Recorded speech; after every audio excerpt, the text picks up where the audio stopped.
কেন্দ্রের বাজেটের বিরুদ্ধে বিক্ষোভ মিছিল প্রধানমন্ত্রী নরেন্দ্র মোদীর কুশপুতুল পুড়িয়ে বিক্ষোভ। বহরমপুরে সিপিএম পার্টি অফিস থেকে বামজোট সমর্থিত দল এদিন বিক্ষোভ মিছিল করে মোহনা বাসস্ট্যান্ড হয়ে গির্জা মোড়ে পৌঁছায়।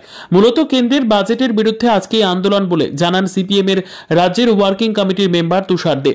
তিনি আরো জানালেন, কেন্দ্রের এই বাজেট সাধারণ মানুষের জন্য নয়, উচ্চবিত্তদের জন্য সুবিধাজনক। সাধারণ মানুষের 100 দিনের কাজ থেকে বিভিন্ন প্রকল্পের সুবিধা থেকে বঞ্চিত। এর ফলে সাধারণ শ্রমজীবী মানুষ বিপদের মুখে পড়বে। সেই বিষয় মাথায় রেখে বাম সমর্থিত দলগুলি সারা ভারতবর্ষব্যাপী এদিন বিক্ষোভ মিছিল বের করে। পাশাপাশি মুর্শিদাবাদের বহরমপুরে এই মিছিল বের হয়। সিপিএম পার্টি অফিস থেকে মোহনা বাসস্ট্যান্ড হয়ে গির্জার মোড়ে এসে প্রধানমন্ত্রী নরেন্দ্র মোদীর কুশপুতুল পুড়িয়ে বিক্ষোভ দেখানো হয়।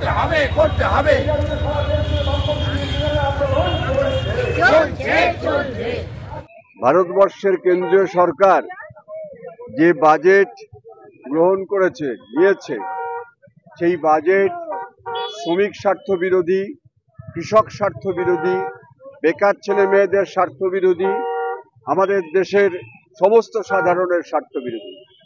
1 লাখ টাকা পর্যন্ত আয় যাদের, তাদের কিছু ছাড় দিয়ে অনেক বক্তৃতা করেছে, কিন্তু 1 লাখ টাকা আয় কজন মানুষ করে? উচ্চবিত্তদের খানিকটা সুবিধা হবে। বাজেটে একদিকে পুঁজিপতি কর্পোরেট হাউসের স্বার্থ সিদ্ধির জন্য ভূমিকা পালন করেছে, আর একটা দিকে শ্রমিক, কৃষক, কেরানি, কর্মচারী, ছাত্র, যুব, মহিলা, সাধারণ খেটে খাওয়া মানুষ, তাদের সর্বনাশ ডেকে নিয়ে আসা হয়েছে। স্বাভাবিক কারণেই এই বাজেটের আমরা ভয়ঙ্করভাবে বিরোধিতা করছি। এই বাজেট ধ্বংসাত্মক, এই বাজেট দেশ বিরোধী, এই বাজেট শ্রমিক, কৃষক, কেরানি, কর্মচারীর স্বার্থ বিরোধী।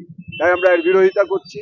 একই সঙ্গে যে শ্রমকোড চালু করবে বলে এই বাজেটে তারা, এই সেশনে তারা ভেবেছে, যে শ্রমকোড আমরা লড়াই করে আটকে রেখেছি, এই শ্রমকোড ভারতবর্ষের শ্রমজীবী জনগণকে কৃতদাসে পরিণত করার ব্যবস্থা করা হয়েছে। মালিকদের স্বার্থ রক্ষা করা, কর্পোরেটের স্বার্থ রক্ষা করা, আর শ্রমিকদের কৃতদাস বানানোর ব্যবস্থা করা হয়েছে। স্বাভাবিক কারণেই এই শ্রমকোড আমরা কিছুতেই চালু করতে দেব না, এবং যে কারণে আজকে এই 5ই ফেব্রুয়ারি সারা ভারতবর্ষব্যাপী আজকে শহরে, গঞ্জে, রাজ্যে, কেন্দ্রে, দিল্লিতে, সব জায়গাতে আজকে এই কর্মসূচি পালিত হচ্ছে। এই শপথ নেওয়ার জন্যে আগামীতে যে কোনো মূল্যে এই লড়াইকে এগিয়ে নিয়ে যেতে হবে, আরো বৃহত্তর সংগ্রামকে সংগঠিত করতে হবে, সেই আহ্বান নিয়ে গোটা দেশব্যাপী লড়াই সংগ্রাম সংগঠিত হচ্ছে। ধন্যবাদ। হ্যাঁ, আমরা এই কারণের জন্যে দেশ বিরোধী, জনগণ বিরোধী এই বাজেট এবং এই শ্রমকোড, তার প্রতিবাদ করার জন্যে প্রধানমন্ত্রী শ্রী নরেন্দ্র মোদী তার কুশপুত্তলিকা আমরা এখানে দাহ করেছি, এই কথার জন্যে যে তিনি সজ্ঞানে সচেতনভাবে গোটা দেশটা সর্বনাশ করছে, তাই আমরা কুশপুতুল দাহ করেছি।